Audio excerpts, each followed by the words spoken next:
ये है कि इस बार टोटल नंबर ऑफ वैकेंसीज काफी कम देखने को मिलने वाली है। जी हां दोस्तों, कांस्टेबल और सब इंस्पेक्टर की पोस्ट को मिलाकर टोटल नंबर ऑफ वैकेंसी 2250 यानी कि 2250 ही रहने वाली है, जिसमें से कांस्टेबल की पोस्ट के ऊपर अराउंड 2000 वैकेंसीज रहेंगी, सब इंस्पेक्टर की पोस्ट के ऊपर अराउंड केवल 250 वैकेंसीज रहने वाली है। और इनमें से भी 10% वैकेंसीज रिजर्व है एक्स सर्विसमैन के लिए और 15% वैकेंसीज फीमेल कैंडिडेट के लिए रिजर्व करी गई है। और दोस्तों सबसे शॉकिंग अपडेट तो यह है कि ये total number of vacancies RPF और आरपीएसएफ दोनों फोर्स को मिलाकर निकली है, मतलब रेलवे प्रोटेक्शन फोर्स और रेलवे प्रोटेक्शन स्पेशल फोर्स दोनों के अंदर ही कुल इतनी वैकेंसीज निकली है। तो इस बार इसी चीज ने सबको बुरी तरीके से झटका दिया है कि वैकेंसीज इतनी बुरी तरीके से कैसे डिक्रीज हो सकती हैं। और दोस्तों ये टोटल नंबर ऑफ वैकेंसीज आपके कैटेगरी वाइज तो डिवाइडेड रहती हैं, साथ ही रेलवे के रीजन वाइज और जोन वाइज भी वैकेंसीज को डिवाइड किया जाता है, जैसे कि आपको पता ही होगा 2018 में भी वैकेंसीज को इसी तरीके से डिवाइड किया गया था। फाइनली बात करते हैं इस फॉर्म की फीस कितनी होती है। जनरल ओबीसी ईडब्ल्यूएस कैटेगरी के लिए 500 रुपए फॉर्म फीस चार्ज किए जाते हैं, एससी एसटी फीमेल्स के लिए 250 रुपए फॉर्म फीस चार्ज किए जाते हैं। फॉर्म कब से स्टार्ट होंगे, एग्जाम कब तक कंडक्ट कराया जा सकता है, सारी जानकारी आगे मैं आपको दूंगा। पहले कुछ बेसिक इंफॉर्मेशन के बारे में जान लेते हैं, जैसे कि पोस्ट वाइज एज लिमिट को डिस्कस करते हैं। सबसे पहले जनरल वालों के लिए 18 से 25 साल एज लिमिट रहेगी कांस्टेबल की पोस्ट के ऊपर,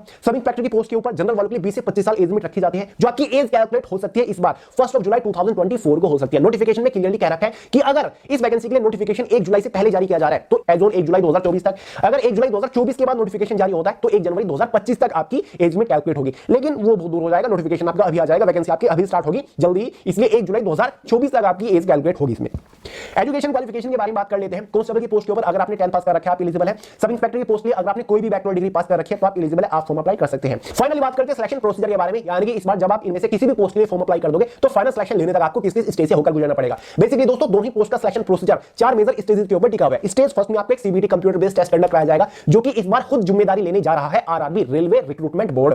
फेज सेकंड आपका PET physical efficiency test, PMT physical measurement test, जिसमें आपकी running, long jump, high jump, chest weight, height measure होता है।